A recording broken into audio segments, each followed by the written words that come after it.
खेल रहा था। मैंने पूछा, मैंने कि बेटा यहाँ अरविंद पाल जी का यही घर है? बोले हाँ यही है। मैंने कि तुम कौन हो? बोले मैं उनका लड़का हूँ। बोले तुम उनके वास्तव में लड़के हो? वो तुम्हारे पिताजी हैं? बोले कि मम्मी पापा में इसी बात की लड़ाई हो रही है। और बोला, मैंने कहा अरे बेवकूफ लड़के, ये बता तेरे पिताजी का क्या नाम है? बोले कौन से वाले का? मैंने कहा कितने पिताजी हैं? बोला बहुत सारे हैं, 5-6 पिताजी हैं। मैंने कहा तू बता देगा मेरे को कि कौन कौन से पिताजी, तेरे को पता है नाम? बोले हाँ बता दूंगा। मैंने कहा न बता पाया तो? कि मैं बता दूंगा तो आप हमें क्या देंगे? मैंने कहा 500 रुपये। उसने कहा कि देखो सर, पहले पिता परम पिता परमेश्वर हैं हमारे। मैंने कहा दूसरे? क्या दूसरे हमारे पापा हैं जिन्हें अरविंद पाल जी कहते हैं। मैंने कहा ठीक। हमने कहा तीसरे? क्या तीसरे आप ये बताओ, जब शादी हो जाती है तो पत्नी के पापा से क्या कहते हैं? मैंने कहा पापा ही कहते हैं, वो भी पिताजी होते हैं। हमने कहा ठीक। चौथे पिताजी का नाम बता। बोले महात्मा गांधी राष्ट्रपिता हैं तो हमारे पिता नहीं हुए। हमने कहा ठीक। 5वें पिता का नाम बता। बोले साहब ये बताओ, जब गाय हमारी माता है तो सांड कौन हुआ? हमने कहा ठीक मान लिया। अगले का बता, और कौन से छठ में कौन से पिता हैं तेरे? बोले कि सर ये बताओ, जब बात अगर उलझ जाए अपना काम निकाल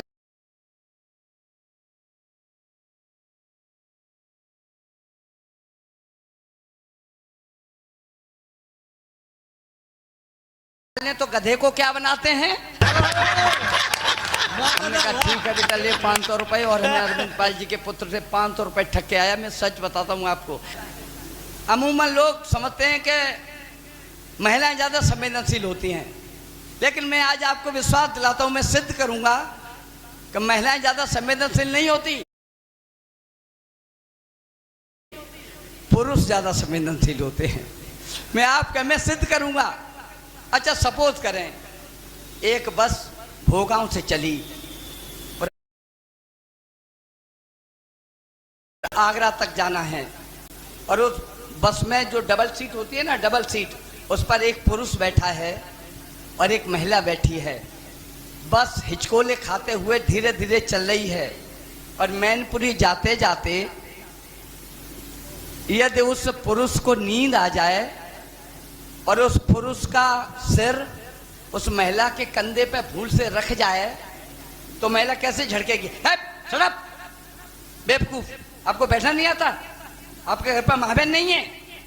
सोते हो बस में नींद आती है? तरीके से बैठो, सलीके से बैठो। अब वो अटेंशन हो जाएगा। अब आप थोड़ी सी सिचुएशन को पलट दें, दृश्य को परिवर्तित कर दें। अगर महिला को नींद आ जाए, उसका सिर पुरुष के कंधे पर रख जाए, तो पुरुष आगरा जाता होगा तो मथुरा चला जाएगा, लेकिन ये नहीं कहेगा बहन जी सिर उठा लो। तो पुरुष ज्यादा संवेदनशील होता है कि महिलाएं ज्यादा संवेदनशील होती हैं? अभी परसों की बात है, मेरे पड़ोस में एक परिषदी विद्यालय है शास्त्री जी, वहाँ एक इंस्पेक्टर आ गया। इंस्पेक्टर और कक्षा 4 के कमरे में चला गया। 4 के कमरे में उन्होंने पूछा एक लड़के से, बच्चे बताओ कौन सा विषय चल रहा है? बोला सर हिंदी चल रही है। बोले हिंदी में तुम क्या जानते हो? बोलो आप जो पूछो वही बता देंगे। बोले अच्छा बताओ दुर्घटना और दुर्भाग्य में क्या अंतर है? लड़का खड़ा हुआ, बोला सर अभी अगर भूकंप आ जाए और यह बिल्डिंग पूरी धराशायी हो जाए तो ये दुर्घटना है, और उसके बाद भी अगर तुम जिंदा बच जाओ तो ये हमारा दुर्भाग्य है। इंस्पेक्टर को बड़ा गुस्सा आया, बोला क्या बकवास करते हो? जो बताओ भारत का प्रधानमंत्री का क्या नाम है? बोले साहब रामलाल है। बोले रामलाल? कौन से प्रधानमंत्री हैं? बोले कि कौन है रामलाल? बोले साहब मेरे पापा जी का नाम रामलाल है। बोले तेरे पापा प्रधानमंत्री कब से हो गए? बोले 15 दिन हो गए, वो दिल्ली गए थे, मम्मी कह रही थी बेटा पापा लौट के नहीं आए हैं, कहीं प्रधानमंत्री तो नहीं हो गए। इंस्पेक्टर को बड़ा ही टेंशन।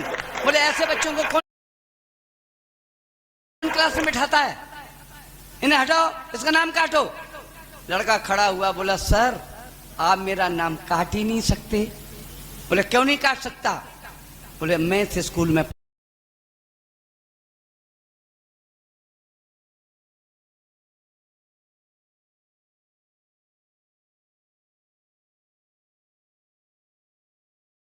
पढ़ता ही नहीं।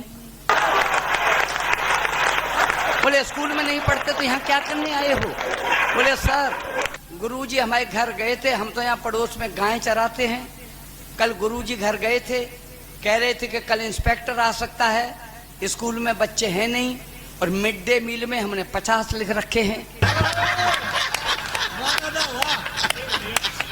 स्कूल में बच्चे हैं नहीं और मिड डे मील के रजिस्टर में हमने 50 लिख रखे हैं। कल इंस्पेक्टर आ सकता है, तू आके बैठ जाना। तो मैं तो आके बैठ गया। एक ऑफिस में पड़ा मेरा जरूरी काम था और अधिकारी महोदय का चलन बदनाम था। देखकर व्यवहार उनका रह गए थे हम ठगे। बेहयाई से भी हमसे मांगने रिश्वत लगे, बेहयाई से भी हमसे मांगने रिश्वत लगे। भेंट में क्या दूं इन्हें, दिल में हमारे क्लेश था। जेब के अंदर पड़ा बस 2.5 रुपया शेष था। क्या बात है। भेंट में क्या दूं इन्हें, दिल में हमारे क्लेश था। जेब के अंदर पड़ा बस 2.5 रुपया शेष था। रह गए थे हम अचंभित, रह गए थे हम अचंभित। दिल गिलास से भर दिया, 2.5 रुपया में ही उसने काम मेरा कर दिया। रह गए थे हम अचंभित, दिल गिलास से भर दिया, 2.5 रुपया में ही उसने काम मेरा कर दिया। जान करके यह हकीकत अब समझ में आई है, दुश्मनों ने व्यर्थ में अफवाह यहाँ फैलाई है। इंसान के ईमान की औकात रुपया 2.5 है। कौन कहता है हमारे देश में महंगाई है? कौन कहता है हमारे देश में महंगाई है? कौन कहता है हमारे देश में महंगाई है? एक पुरुष आया एक डॉक्टर के पास, बोला हुजूर डॉक्टर साहब मेरी धर्मपत्नी दिन रात रोती है, उसके संतान नहीं होती है। आप सुनना, डॉक्टर साहब हमारी पत्नी दिन रात रोती है, उसके संतान नहीं होती है, चाहे जितना रुपया ले लीजिए एक बच्चा पैदा कर दीजिए। डॉक्टर साहब ने कहा आपने तमाम डॉक्टर आजमाए होंगे, हमें भी आजमाइए, बस 2 घंटे के लिए अस्पताल ले आइए। आपने तमाम डॉक्टर आजमाए होंगे, हमें भी आजमाइए, बस 2 घंटे के लिए अस्पताल ले आइए। तब तक कंपाउंडर ने और ज्यादा मक्खन लगाया। बोले हमारे डॉक्टर साहब इस काम में माहिर हैं, सारी दुनिया में जाहिर हैं, इन्होंने तमाम सोती हुई तकदीरें जगा दी हैं। 2 नर्सें तो बिना शादी के ही मां बनाती हैं। ये डॉक्टर साहब हैं, ये स्थितियां हैं।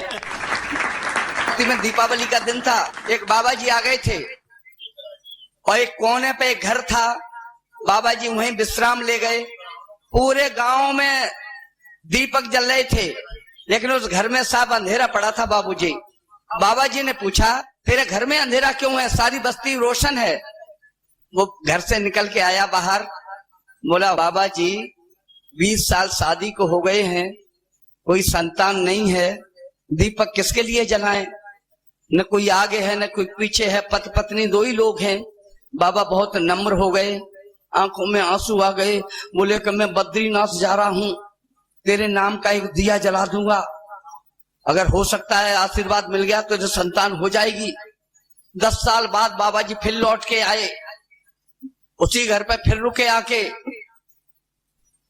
चहल पहल मची थी, बच्चे 10-12 खेल रहे थे। उन्होंने पूछा कि वो रामलाल कहाँ है? पत्नी अंदर से निकल के आई, बोले रामलाल कहाँ है? बोले कि वो बद्रीनाथ गए दिया बुझाने।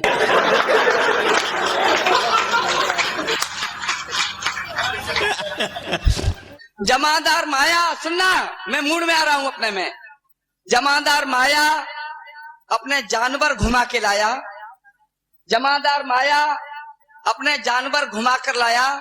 हमें उसके जानवरों का अनुशासन बहुत भाया, पता नहीं कैसे ढला गया।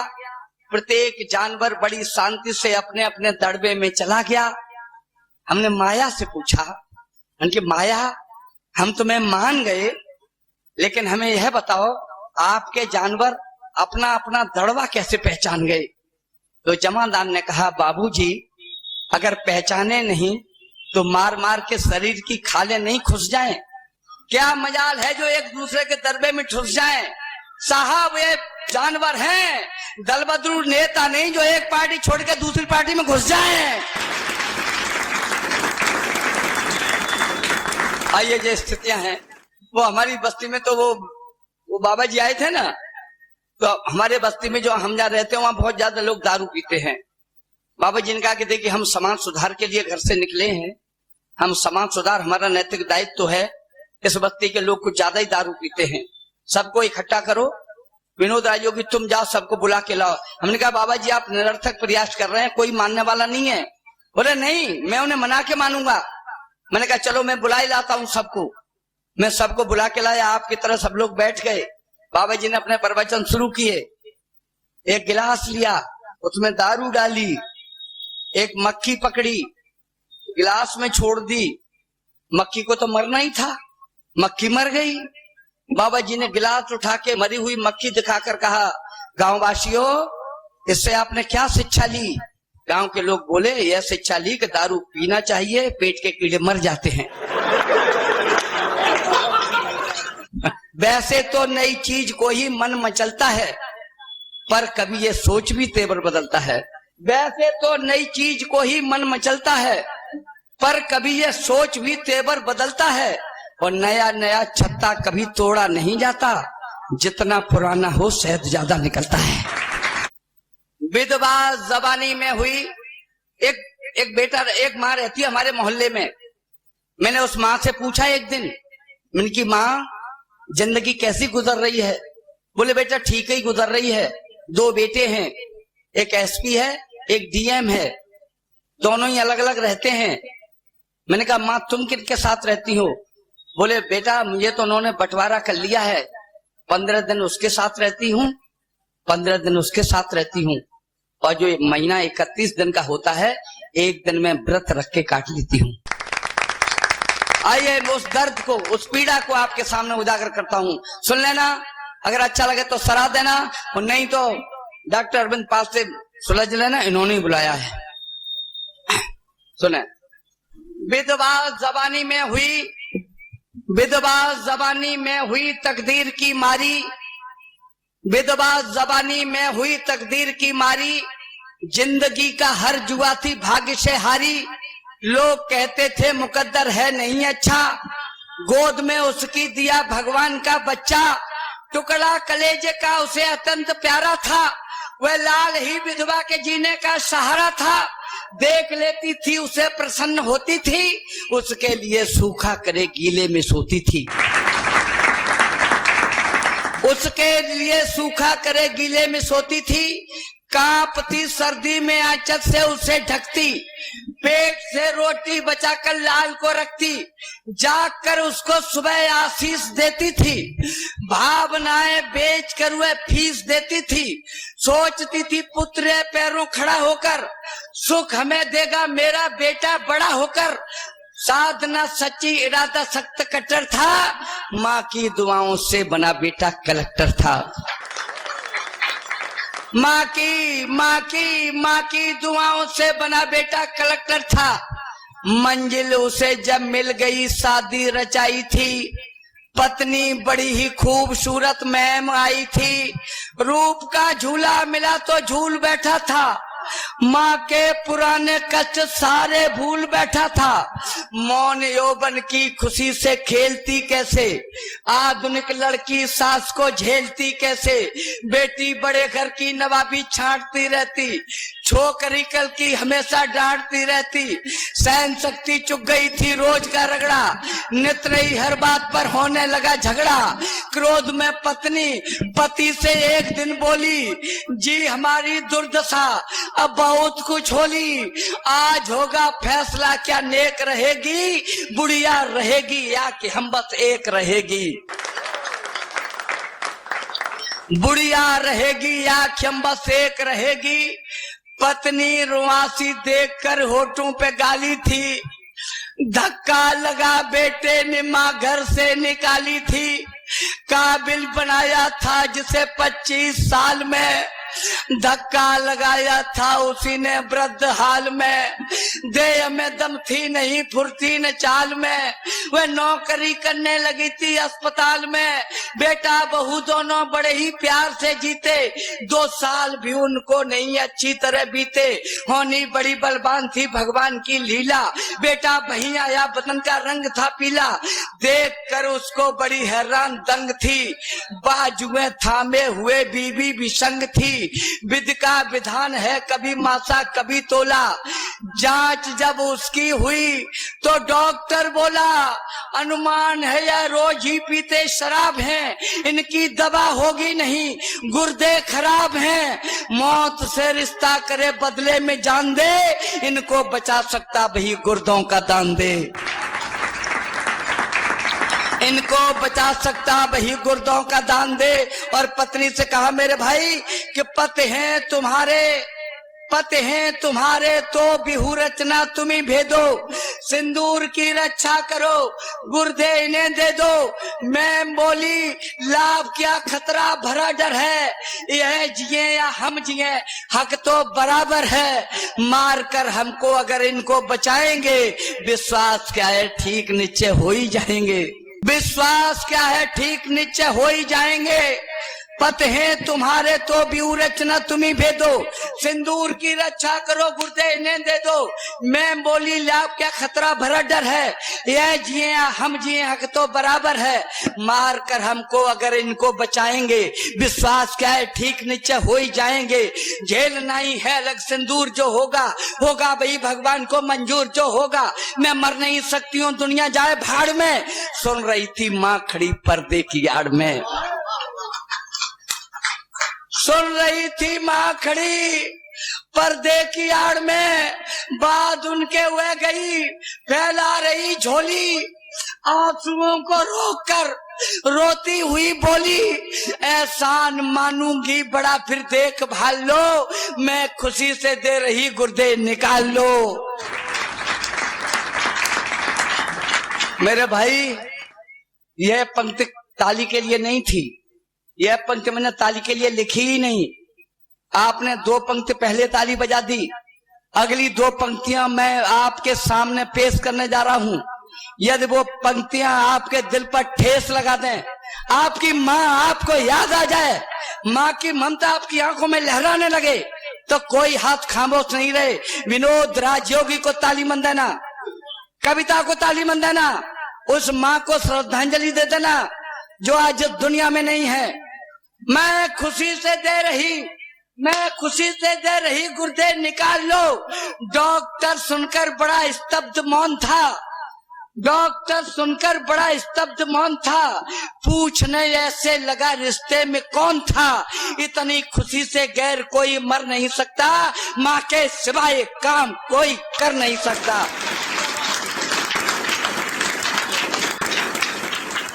माँ के सिवाय काम कोई कर नहीं सकता। निश्चय तुम्हारा पुत्र था, लड़का जो आया था, माँ ने सभी किस्सा पुराना कह सुनाया था। कहने लगी अंदाज ही रखना, उसको बताना मत, आप राज ही रखना। गुर्दे दिए हंसकर वेदना मौन झेली थी, जिंदगी देकर खुशी से मौत ले ली थी। ठीक जब वह हो गया डॉक्टर से बोला यूं आपने जीवन दिया, बोलो तुम्हें क्या दूं। डॉक्टर बोला शर्म से डूब जाएगा, एहसान का बदला भला तू क्या चुकाएगा। यह काम है उसका, तुझे बचपन से पाला है, धक्का लगा तूने जिसे घर से निकाला है। धक्का लगा तूने जिसे घर से निकाला है। क्या करेगी आपसे भुगतान वह लेकर, स्वर्ग में बैठी तुझे जो जिंदगी देकर। पैदा किया पाला मरण की नींद सोई भी, आपकी औकात क्या दुनिया में कोई भी। कष्ट इतना जिंदगी पर ढो नहीं सकता, माँ से कभी उद्धार बेटा हो नहीं सकता। माँ से कभी उद्धार बेटा हो नहीं सकता।